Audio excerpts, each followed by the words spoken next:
Eli suku lanamhlanje This day, ezinye ifamily zibalisa families, ukuluza yonke into kunye nabantu. everything and people as well. Think about ifamily ezithi kulo Think nyaka about families that say this. zisweleke zonke members za family. All the family members. I have don't died. tell me. It's not a fairy tale.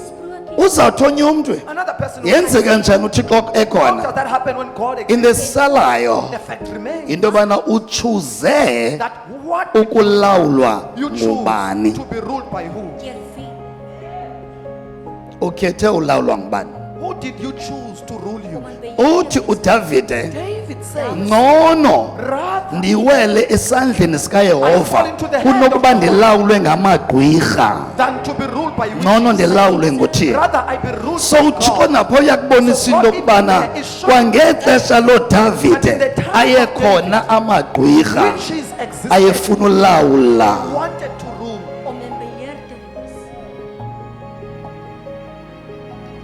So yendisithi xa ungazilwa ngokutsha When you are not born again, iba yintsomi le nto. this becomes a fairy tale. Until uzolwa ngokutsha uzayibona uba Until you are born tyhini again, you will see it and say that ndizilibazisile, I've delayed myself. ndizilawulise ngomntu, I've been made myself. ndizilawulise ngomfazi.